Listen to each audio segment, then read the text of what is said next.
Hello there. So it's Sunday, the 29th of October. Apologies for the radio silence the last 24 hours or so. Yesterday was a pretty big day, and a few things have happened, so I'll just give you a bit of an update.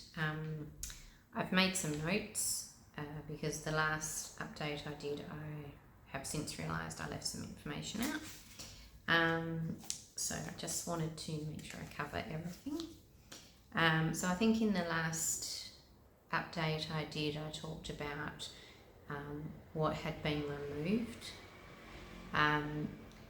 during the operation.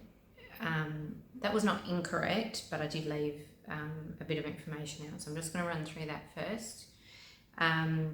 So during the operation, the surgeons removed the gallbladder and the spleen, as I mentioned. They also removed most of the large intestine. The only part that's left really is the rectum. So Paul does have a stoma. It's called a midline stoma, and it's most likely permanent. Not definite, but most likely permanent.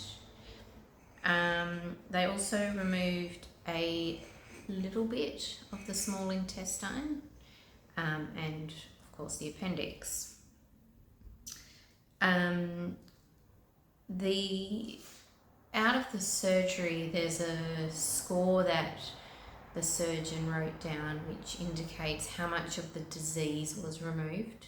And 0 means that all of the disease was removed, and Paul's score was 1, which means there was an amount of disease that they did not remove.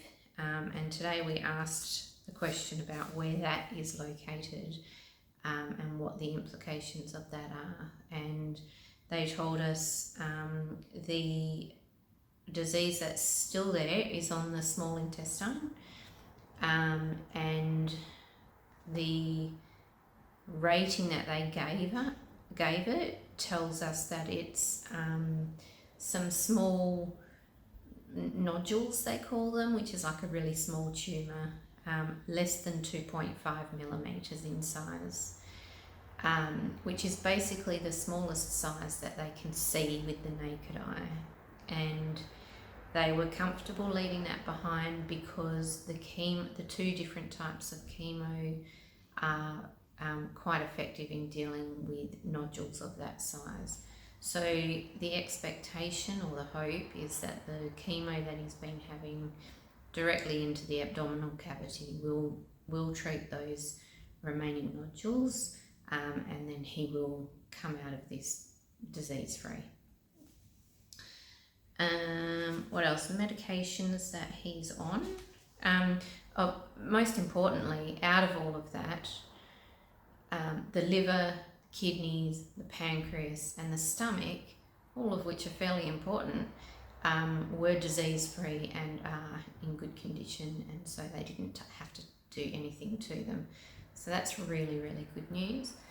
The other thing that they did do was strip the bottom of the diaphragm, which basically means, if you can imagine scraping it with a scrubbing brush.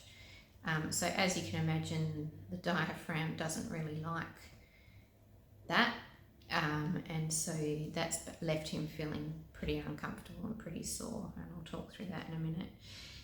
The medication that he's been on has been mostly fentanyl and ketamine, with a little bit of Panadol and some lorazepam in there as well, just to help him with his anxiety levels.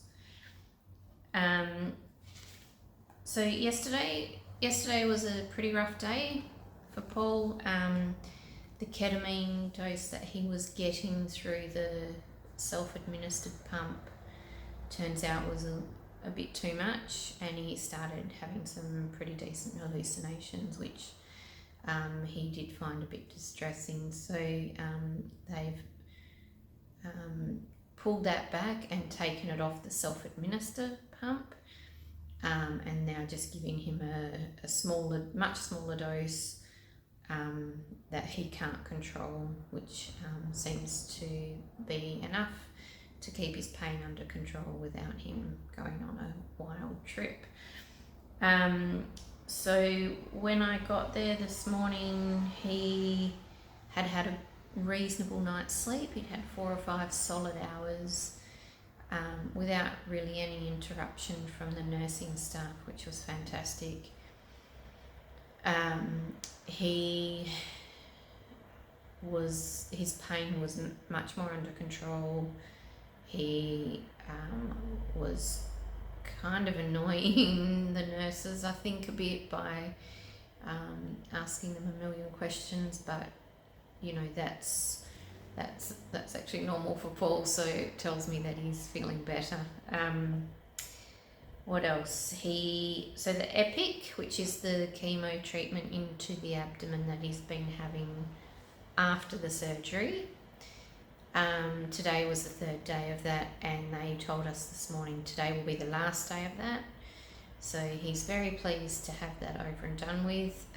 It's pretty uncomfortable. They put the chemo in and then they roll you from one side to the other every 20 to 30 minutes.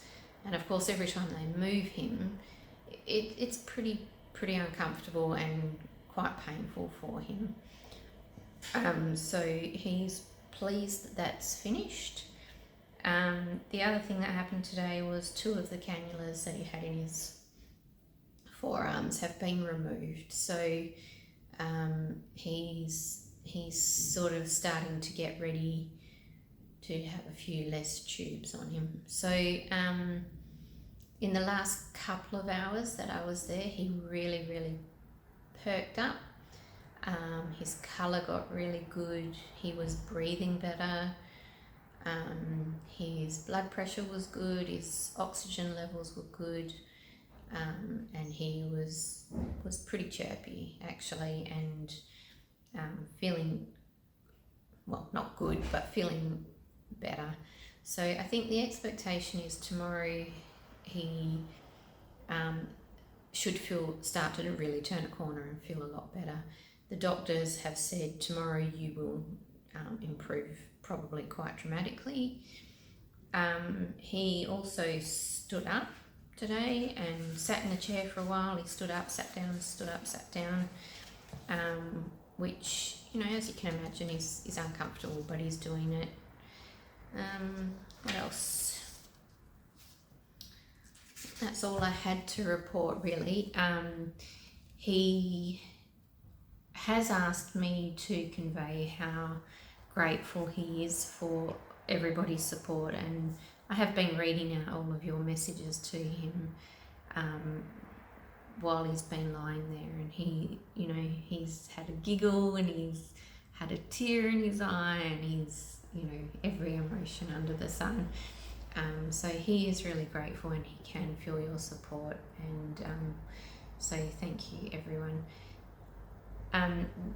The last thing I want to say is a lot of you commented and said that you hope that I'm looking after myself. I just want to say thank you, everybody, for saying that. I have a really good support network around me. I've got a small but very tight group of friends who are checking in on me pretty regularly. I've also got a couple of friends here in Sydney who I'm going to catch up with as soon as I can sort of bear to leave Paul for a couple of hours. So I am looking after myself, and I'm doing okay. So thank you, everybody, for your concern. I do have a little bit of footage from Paul. It is from yesterday, so he doesn't look that great. He actually does look much better today, but I didn't take any footage today. So I will take some footage of him tomorrow morning so you can see how quickly he's improving. But I will still share this with you because he asked me to. So that's it from me in Sydney, and I'll see you soon. Bye.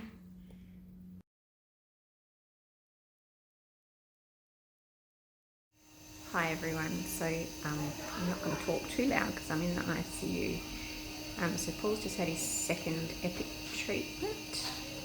So they put the fluid into his abdomen, and then he has to be rolled onto one side and then onto the other. And have like half an hour on each side, 4 times, if that makes sense. But he just wanted to say hello to everybody, so I'm just going to flip the camera around, finger off the lens. Hi everyone. So yeah, I'm on my left side now. It's quite painful, but I've got limited lung capacity because they scraped the bottom of my diaphragm, but I'm still going. Thanks for sticking with me.